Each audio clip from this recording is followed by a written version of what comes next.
I was born and raised in Malta as a Catholic. My parents, especially my mother, are devout believers, so I was baptized and I did my Holy Communion and confirmation. By then, I was very fond of Catholicism.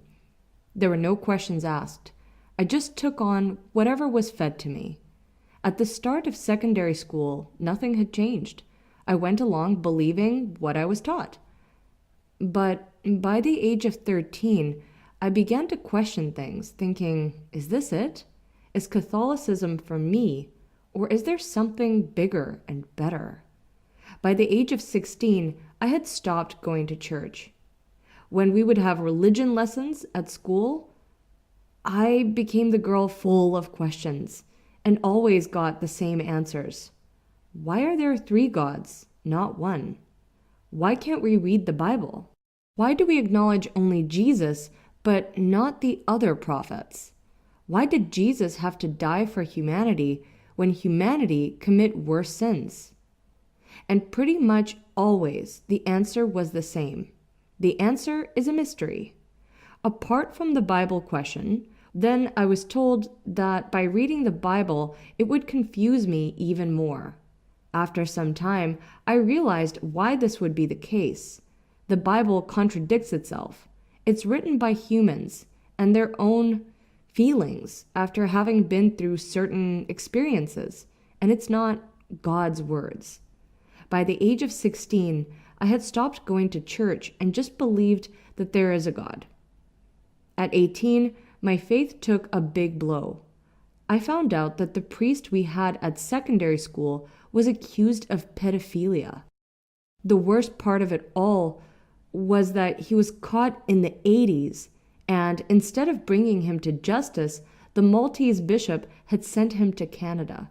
After he was caught once again for pedophilia in Canada, he escaped, and when he returned back, the bishop in Malta put him in a boys' institution. That was the last straw for me. I didn't want to believe in a religion that didn't condemn these things. It was around that time my great-grandma passed away, and I was angry, and unfortunately took it against God.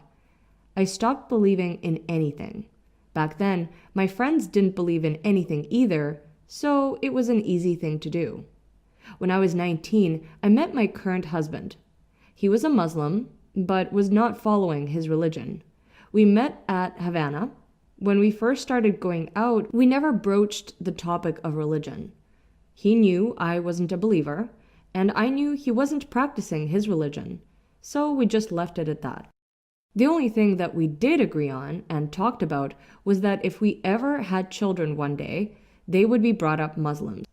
We discussed that after just a week of dating. I was fine with it because it didn't make any difference to me back then. I had started to research other religions like Buddhism, which didn't make sense as a religion to me. Buddha was a prince who gave all his money to the poor and was made a god for that.